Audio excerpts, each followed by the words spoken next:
Ini tentang perjalanan anak muda paling tampan se-Thailand yang bertaubat jadi biksu. Walaupun genrenya komedi, tapi alur cerita filmnya sangat realistis yang sering terjadi di kehidupan kita. Banyak pelajaran yang bisa kita ambil dari film ini. Tanpa basa-basi lagi, skui!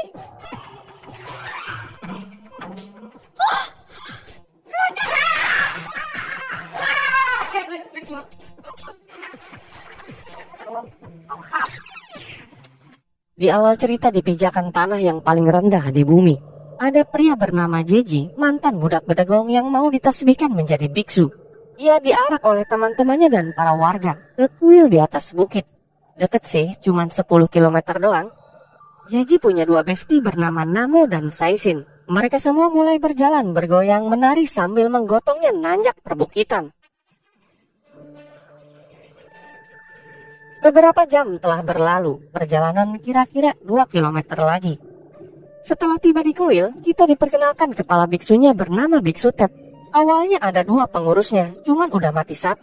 Bestinya memutuskan menjadi pengikutnya kemanapun dia pergi.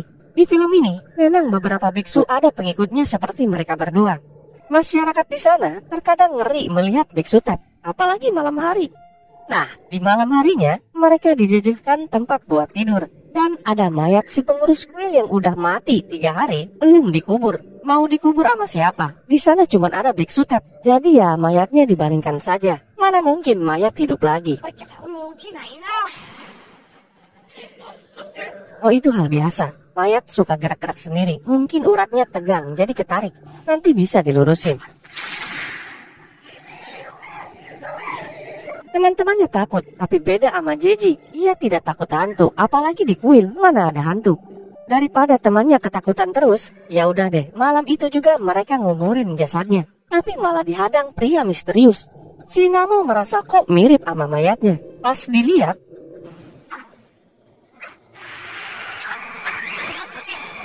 kejadian itu pun mereka lupakan dan segera tidur. Hantunya muncul lagi. Mona dan Saisin lari duluan. Beda sama Jeji, biksu gak mungkin takut.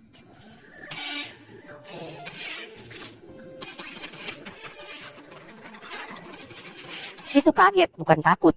Di pagi harinya, jam 5 pagi para biksu akan berkeliling desa mendatangi para warga yang akan bersedekah. Teman-temannya masih trauma. Jeji pun berkata, jika bersama biksu, jangan takut hantu. Sebelum lanjut, kenalin mantan kekasihnya bernama Honomon. Dan masih banyak lagi. Sebelum jadi biksu, Jeji punya wanita banyak banget. Dulu dia pria yang sangat tampan. Sampai saat ini, mantan-mantannya masih mengejar. Honomon ngakunya lagi hamil dan mengandung anak Jeji. Nanti berjalannya alur cerita, kita akan tahu siapa saja mantan-mantannya. Mantan selanjutnya yang datang yaitu Beifen. Wanita cantik yang sangat mencintainya.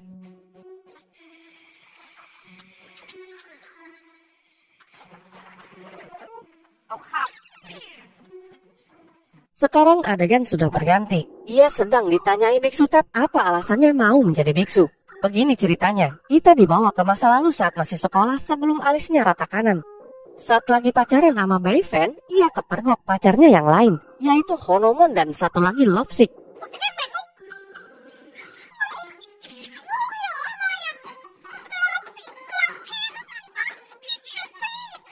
Kemudian, datang seonggok laki jantan marah-marah. Karena Jeji sudah merebut pacar si pria itu. Yang tak lain adalah Honomon. Tapi Honomon lebih suka Jeji karena lebih tampan. Dari arah belakang, datang Namo dan Saisin langsung bergelut.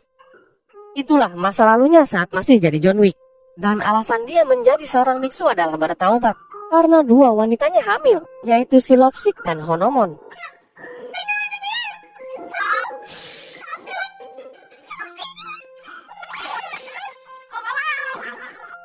Makanya dia merasa bersalah dan bertaubat.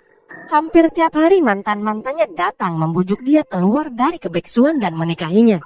Singkat cerita, Biksu Tet memerintahkannya pergi ke kuil yang ada di Bangkok untuk belajar keagamaan dan bergaul dengan orang-orang di sana agar lebih memahami kehidupan bermasyarakat dan permasalahannya. Sekarang mereka sudah di kota naik busway. Baru juga turun, tasnya malah dicopet pemuda pakai helm dan tidak tertangkap. Ya udah, mereka lanjut pergi. Dan setelah tiba di kuil, Mari kita perkenalkan pemain yang lain. Kepala biksunya akan saya sebut Kepsus. Dan dua mentor Jeji bernama Chongrui dan Titi.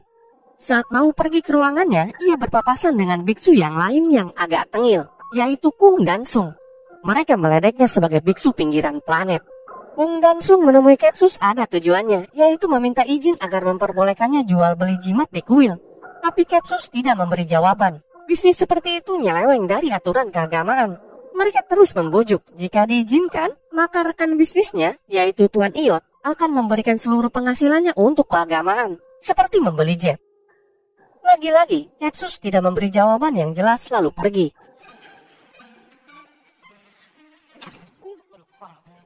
Di jam 5 pagi, seperti biasa, berkeliling menemui para warga yang akan bersedekah, sampai masuk ke ganggang rumit. Dirasa udah siang, mereka mau balik lagi, tapi kesesat. Untungnya Namo sedikit pintar, mereka pakai GPS dan mengikuti perintah suara Google.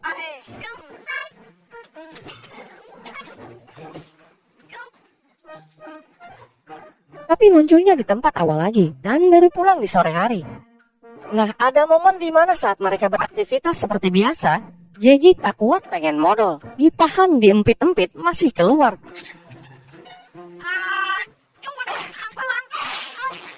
Ia segera pulang pakai ojek.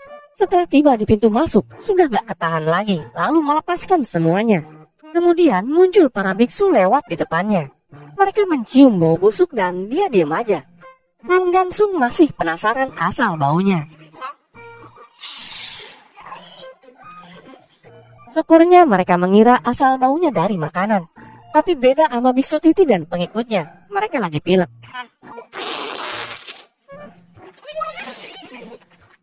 Di malam hari saat keliling kuil, mereka melihat ada keramaian, tapi mereka gak bisa masuk.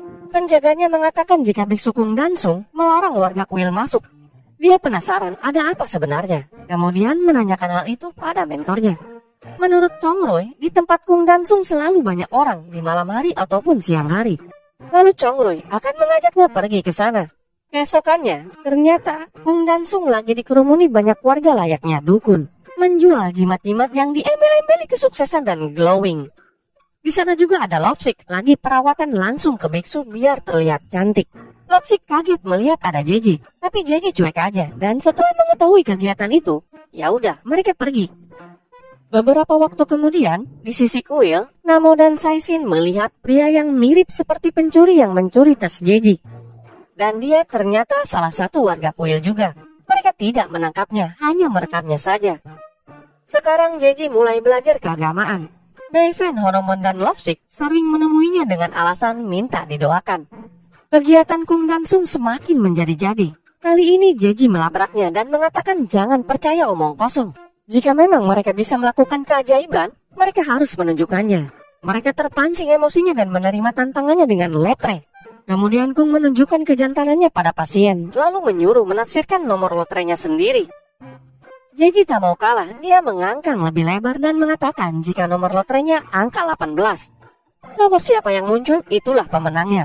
Beberapa hari kemudian, nomor lotrenya sudah keluar dan pemenangnya adalah Jeji. Ia langsung dikerumuni banyak orang dan minta nomor jitu lagi. Kung datang sambil marah-marah karena pasiennya direbut. Jeji langsung bicara jika semua ini hanyalah kebetulan dan melarang mereka agar tidak mudah percaya pada orang lain. Karena banyak orang yang memanfaatkan keagamaan untuk berbisnis, menipu, bahkan tindak kriminal lainnya. Dan mereka semua dibubarkan. Tapi ya namanya manusia, mereka masih aja percaya sama Kung dan Sung. Di malam harinya Kung didatangi Tuan Iot, menanyakan tentang perjanjian bisnisnya apakah sudah ditandatangani oleh Kepsus. Kung mengatakan jika Sung sedang mengurusnya. Tak lama kemudian, datang Sung sambil bawa Kepsus yang setengah sadar karena dikasih obat mabuk.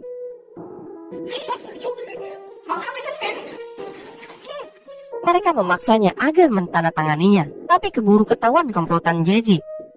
Mereka tidak menangkapnya, hanya menyuruhnya untuk berhenti. Di balik tembok, Tuan Iot berniat membunuh Jeji. Dianggap telah menghalangi bisnisnya. Ingat pria yang mencuri tas Jeji? Dia ditangkap Pokemon. Mereka pengen banget tonjok, tapi dilarang. Pria itu bernama Asep.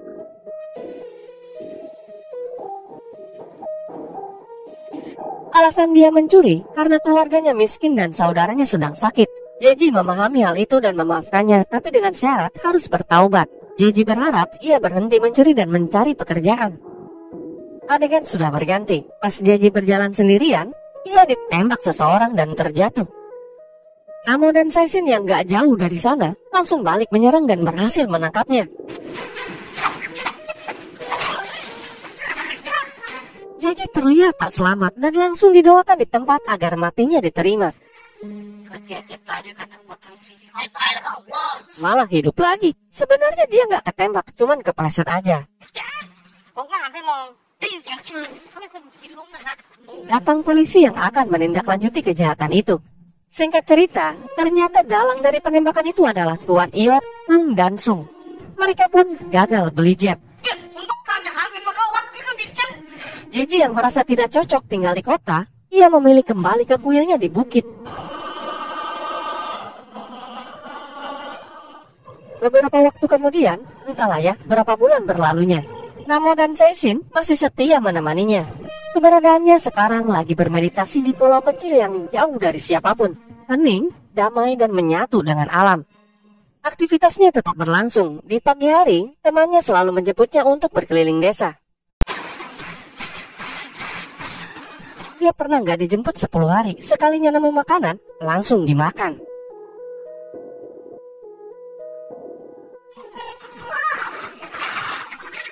Namo juga sering memaksanya agar berhenti meditasi dan kembali ke kuil di kota. Tapi dia nggak mau. Di desa lebih nyaman dan jauh dari permasalahan daripada di kota. Di malam harinya saat lagi meditasi, ia diganggu jenglot.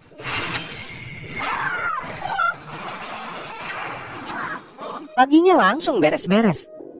Nah, di adegan ini, Namo bilang jika mentornya, Biksu Chongrui, sekarang mengurus kuil yang tak jauh dari kuilnya. Mereka segera menemuinya. Niatnya cuma temu kangen, disuruh nganterin bocil nyariin bapaknya ke Bangkok. Menurut Chongrui, beberapa tahun lalu ada seorang anak yang ditinggalkan ibunya di kuil, lalu ditasbihkan sebagai biksu pemula bernama Iplem. Tapi dia nggak tahu siapa ayahnya, dan tugas Jeji mengantarkan Iplem ke kuil di Bangkok dan menemui kepala biksu yang bernama Abbas, pengkhotbah yang terkenal. Biksu Abbas mengenal banyak orang, mungkin saja ia tahu ayah Iplem. Jeji sebenarnya menolak permintaannya, tapi biksu Chongrui maksa. Ya udah, mau tak mau deh, sekalian belajar keagamaan lagi di sana. Sedikit informasi, kuil yang akan mereka kunjungi beda dari yang sebelumnya. Kepala biksunya juga beda.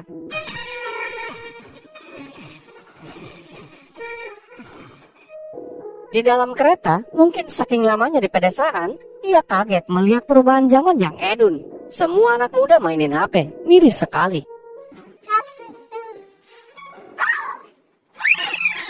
Sama dia juga. Kemudian muncul dua biksu yang tak lain adalah Asep. Masih ingat pria yang mencuri tasnya? Sekarang jadi biksu.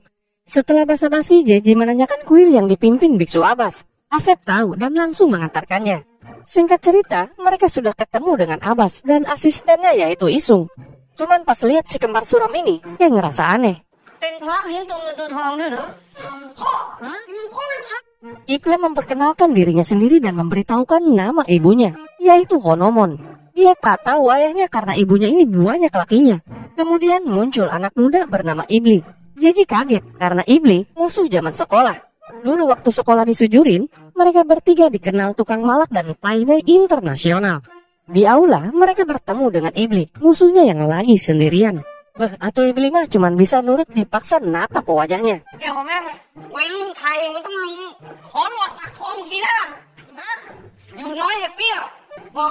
Kemudian datang teman-temannya. Jeji masih antang petang-tang peteng-teng.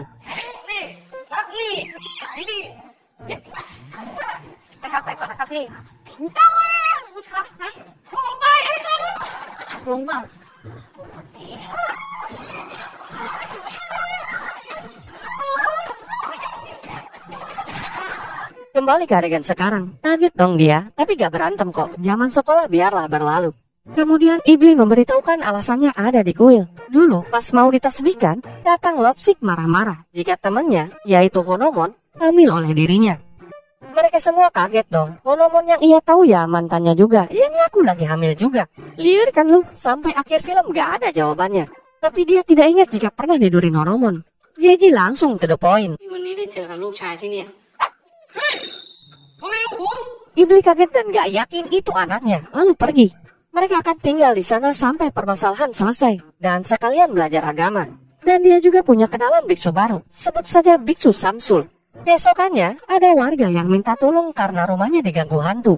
Abbas bingung, biksu tidak mengurus perhantuan. Kemudian datang Jeji, lalu dialah yang disuruh mengurusnya. Seperti biasa, permintaan selalu diputuskan sebelah pihak. Malamnya, bersama Namo dan Saisin, mereka berada di TKP. Belum juga masuk sudah takut duluan.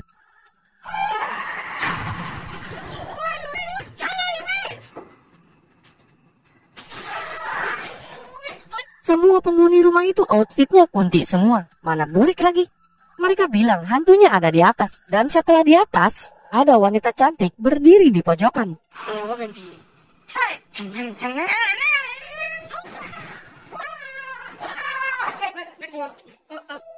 Ngeluarin jimat KW gak mempan. Kemudian dia menempelkan jimat Supreme di tembok, lalu lari begitu saja. Peristiwa itu membuatnya kekurangan darah, tapi aktivitas berjalan seperti biasa. Keliling kampung, belajar, dan memperhatikan Iplem. Iblis juga semakin dekat dengan Iplem. Suatu hari, Iblis membawa Iplem ke ruangannya dan mencari setiap bulu yang ada di tubuhnya. Tapi sampai cek ke bulu kanyut, gak ada satu helai pun. Dia bingung, kalau gak ada bulu, bagaimana tes DNA akan dilakukan? Kemudian dia ingat jika ludah dari rongga mulut bisa digunakan. Keesokan paginya, saat mau berkeliling, mereka melihat Abbas dan asistennya keluar dari mobil dalam keadaan setengah mabuk. Saat ditanya habis dari mana, mereka menjawab dari undangan orang lain. Gak mau berpikir negatif, mereka lanjut pergi, lalu bertemu bocil kriminal yang pernah viral di media. Seperti biasa, seorang biksu harus menasihatinya agar menjadi manusia yang lebih baik.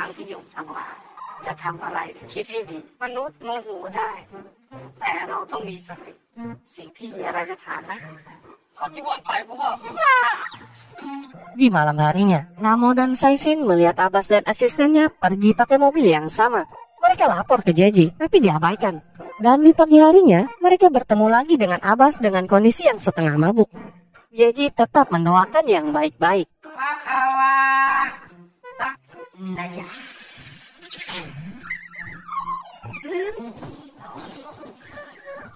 Sementara itu, masih ingat Kung dan Sung? Mereka sudah bebas dan mencari keberadaan Jeji di kuil yang dulu lalu bertemu dengan Asep. Dengan polosnya, Asep mengatakan jika Jeji sudah kembali ke Bangkok bersama seorang bocil dan tinggal di kuil Biksu Abbas. Tujuan mereka akan balas dendam. Mereka mengintai dan mencari tahu siapa bocil yang dibawanya. Berjalannya waktu, Jeji diberitahukan Biksu Samsul jika ada ujian misionaris Buddhis yang akan diselenggarakan. Jika lulus dan menjadi misionaris, mereka dapat mempromosikan agama Buddha di seluruh dunia. Dia tertarik dan akan ikut ujian. Singkat cerita, Namo dan Saisin yang lagi jalan-jalan, mereka melihat kerumunan di satu tempat. Pas didekati, lagi-lagi perdukunan seperti di awal film. Kali ini dukunnya bisa melayang. Di adegan ini ada wanita yang bernama Nahi, salah satu pasiennya. Dia penasaran kenapa dukunnya bisa terbang. Pas diintip, setelah Jeji selesai ujian misionaris, mereka mendatangi tempatnya lalu mengatakan jika semua ini omong kosong. Dan mereka semua pun bubar, sedangkan Nahi malah mengejar Jeji. Ternyata Nahi ini mantannya waktu sekolah dan sudah lama tak bertemu. Ceritanya begini, saat Nahi and friend main gundu, ia diputusin begitu saja tanpa alasan yang jelas. Laulakan!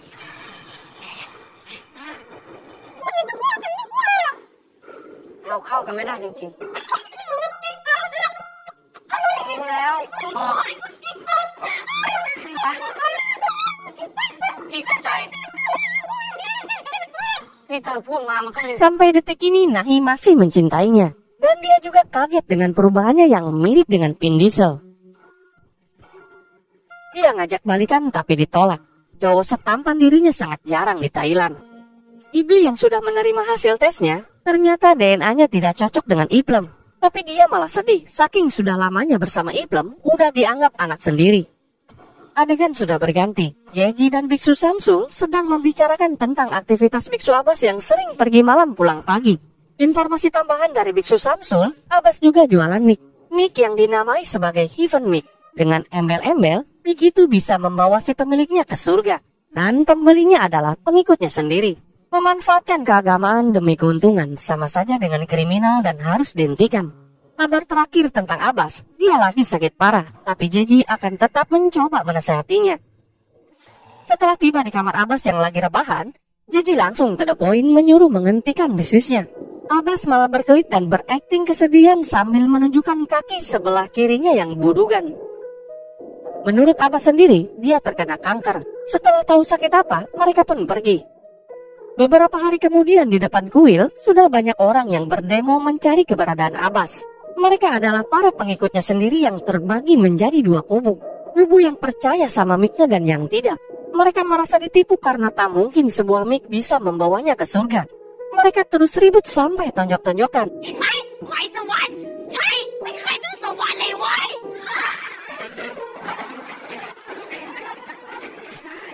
Muncul Abbas pakai kursi roda sambil menunjukkan kakinya yang buduk. Para pendemo tersentuh, tapi si Jeji malah bingung.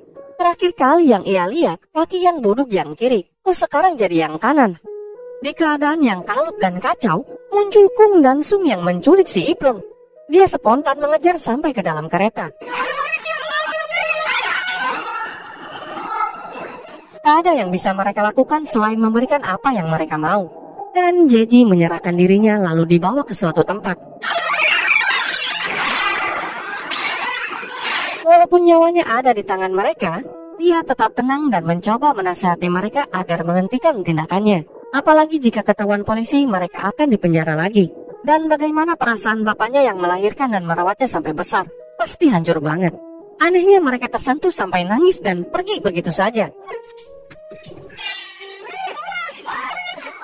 Singkat cerita, aktivitas Abbas dan asistennya tersebar di media sampai viral. Ternyata mereka keluar malam untuk dugem dan main cewek. Besoknya mereka langsung ditangkap, tapi Abbas sudah tidak ada. Udah kabur duluan. Sekarang kuil itu dipimpin oleh Biksu Samsul, dan Jeji juga sudah jadi misionaris. Ia pamit dan memilih mempromosikan agamanya ke penjuru dunia. Iblis juga sudah sah jadi biksu, sambil merawat Iplem yang sudah dianggap anak. Singkat waktu, mereka sekarang berada di Perancis untuk melanjutkan penyebaran agamanya. Setelah itu jalan-jalan menikmati kota dan bertemu dengan Abbas. Ngakunya sekarang dia sebagai anggota sekte sesat dan film pun tamat.